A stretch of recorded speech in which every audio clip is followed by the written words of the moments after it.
नमस्कार, मैं अमित कुमार। आप देख रहे हैं संचालक समाचार। ईश्वरपुर में माकपा के सदस्यों ने सीएम नीतीश कुमार का पुतला फूका। सारण जिले के ईश्वरपुर थाना क्षेत्र के टेढ़ा गांव में दो समुदायों के बीच सोमवार को हुए विवाद को हल व समझौता कराने पहुंची सीपीआईएम की राज्य कमेटी सदस्य गीता सागर राम पर हमले के विरोध में माकपा के ईश्वरपुर अंचल कमेटी के सदस्यों द्वारा ईश्वरपुर बाजार पर बुधवार को प्रशासन तथा राज्य सरकार के विरोध में प्रतिरोध मोर्चा निकाला गया। वहीं मुख्य सड़क पर सीएम नीतीश कुमार का भी पुतला दहन भी किया गया।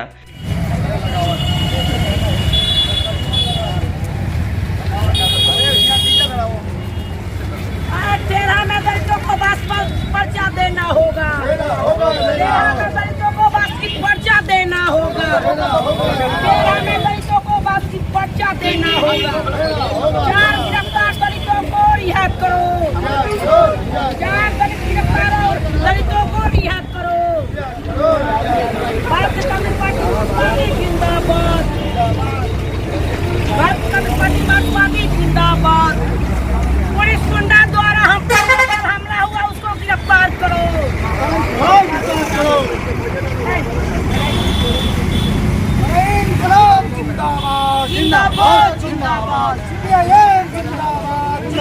इसके पूर्व कमेटी का एक प्रतिनिधिमंडल अंचल अधिकारी ईश्वरपुर को एक स्मारक पत्र भी सौंपा, जिसमें टेढ़ा गांव में आमगर मजरूआ जमीन पर 70 वर्षों से बसे तमाम दलितों को एक अस्थायी पर्चा दिए जाने, मुकदमे में फंसे हुए निर्दोष लोगों को अविलंब रिहा किए जाने वाले तथा अस्माती गुंडों से गरीबों के जान माल की सुरक्षा किए जाने, माकपा नेत्री गीता सागर राम पर हमला कर उनकी गाड़ी को क्षतिग्रस्त करने वालों पर कानूनी कार्रवाई किए जाने की मांग की गई।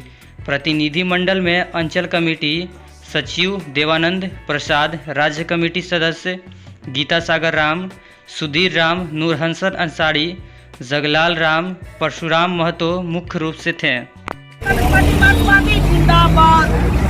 पुलिस गुंडा द्वारा हम पर हमला हुआ उसको गिरफ्तार करो। 22 तारीख के डटरा टेढ़ा के लोग मेरे घर आए हुए थे, कम से कम 50 की संख्या में। उन्होंने कहा कि हम लोग 70 वर्ष पहले 8 कट्ठा जो जमीन सरकारी, 8 कट्ठा 11 जो जमीन है सरकारी जमीन है, उस पर हम लोग बसे हुए हैं। लेकिन टेढ़ा गांव के दबंग लोग के द्वारा हम लोगों का घर गिर गया, हम लोग रिपेयरिंग कर रहे हैं, तो वहाँ के लोग करने नहीं दे रहे हैं और कह रहे हैं कि आप लोग दूसरे जगह शिफ्ट हो जाइए।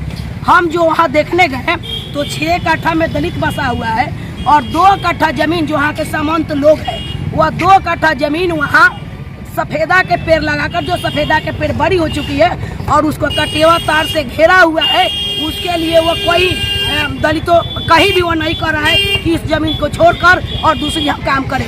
लेकिन जो दलित 70 वर्ष से बसा हुआ है, उस दलित को वहाँ उजाड़ने के काम किया जा रहा है। जब वहाँ दलितों के पास में गई तो वहाँ के दबंगों द्वारा जब पता लगा कि दलितों के बीच में गीता सागर आई है, तो 500 की संख्या में, लगभग 500 की संख्या में वहाँ से दबंग व्यक्ति आए और कहने लगे हमको कि आप यहाँ क्या करने आई है, आपको यहाँ आने की क्या जरूरत है, आप आई है तो यहाँ के दलितों का मनोबल बढ़ेगा, इसलिए आप आई है तो आप गलत किए हैं, इसलिए वहाँ हमको बंधक बनाकर रखा गया और मांग किया गया कि जब तक एसपी डीएसपी नहीं आएगा हम गीता सागर को नहीं जाने देंगे।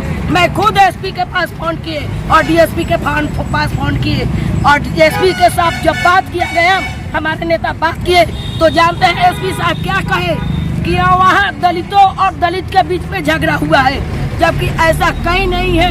यह झूठा प्रचार किया जा रहा है। वहाँ सामंत और दलितों के बीच में संघर्ष हो रही है। जो टेढ़ा गांव में 144 लगा हुआ है, वह सच्चाई है कि 70 वर्षों से जो दलित वहाँ बसा हुआ है, वहाँ के सामंत चाहता है कि उजाड़ कर हम वहाँ बेदखल कर दे और दूसरे जगह शिफ्ट करें। आप क्या चाहती हैं? हम यह चाहते हैं कि 70 साल से जो वहाँ दलित बसे हुए हैं, उसको बास्केट पर्चा सरकार की ओर से दिया जाए। दूसरी हमारी मांग है कि जो दलितों को वहाँ पीट कर, जो घर में से जब वहाँ से हमको प्रशासन निकाली तो वहाँ के दलितों के घर में घुस कर वहाँ के सामान तो प्रशासन के सामने पीट रहा था, लेकिन प्रशासन वहाँ मौन थी, चुप थी। इसलिए चुप थी कि वे इतना दबंग व्यक्ति हैं, इतना उन लोगों को मनोबल बढ़ा हुआ है कि वो प्रशासन की भी छोड़ने वाला नहीं था।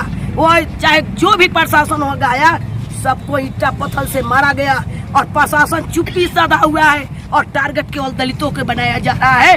घटना घटी दूर दूर तक ये है कि वहाँ दलित और अदर लोगों से कोई ही नहीं था और उनका दूरी भी काफ़ी ज़्यादा है।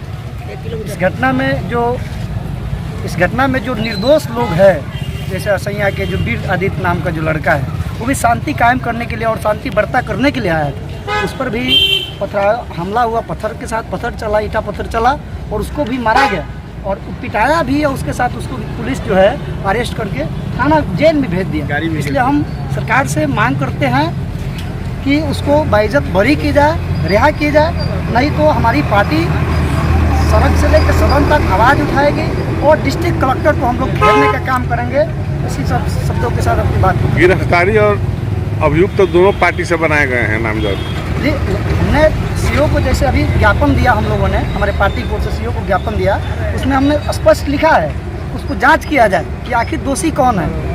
लेकिन दोनों पक्षों की तरफ से तो अरेस्टिंग हुआ है। जी, दोनों पक्षों को हुआ है, लेकिन उसमें जांच किया जाए कि उसमें दोषी कौन है, क्योंकि प्रशासन भी वहाँ मौजूद था घटना स्थल पे और प्रशासन भी देख रहा है कि इसमें दोषी कौन है, इसलिए दोषी को चिन्हित किया जाए। इस मैटर पर हम यह मैटर में कहना चाहेंगे कि यह सामंती जुल्म है और गरीबों का जो सदियों से जो बसा हुआ है वह बास्कित पर्चा उसको मिलना चाहिए। अगर बास्कित पर्चा नहीं मिलेगा तो हम संगठन की ओर से हम आंदोलन करेंगे। दूसरी बात है कि झगड़ा दो आदमी के, सरकार के बीच और दलित के बीच है। सरकार को पर्चा देना है और दलित को लेना है। यह तीसरा लोग जो दूरी पर है वह इस मैटर में क्या करने आया है। हम लोग इस चीज़ को शांति व्यवस्था कायम करने के लिए हम लोग गए थे, क्योंकि एक पॉलिटिकल पार्टी के कार्यकर्ता हैं, कार्यकर्ता के नाते सब जगह जाना मेरा अधिकार है और उस अधिकार को कोई छीन नहीं सकता है। कहा जा रहा है कि वो धार्मिक स्थल है, वहाँ सब किसी का वो धार्मिक स्थल है, इसलिए वो लोग आया था मना करने। धार्मिक स्थल तो उन्हीं लोगों का है, क्योंकि यह जो दलित का मामला है और यह काली जी का मंदिर है, तो आप जानते हैं कि सावन के महीना में जो होता है तो दलिते का होता है, नोनिया भाई लोगों का होता है और तमाम लोगों का होता है और उसमें कहीं से भी छेड़छाड़ नहीं है। आप भौगोलिक अगर वहाँ के स्ट्रक्चर देखिएगा तो मंदिर है, मंदिर के बाद में स्पेस है, स्पेस के बाद में सड़क है, सड़क के बाद में उन लोगों का घर है और घर तो अगल बगल मंदिर के किनारे सब लोग है। इसलिए उस जमीन से, उस दलित का घर से और मंदिर का जमीन से कोई लगाव नहीं।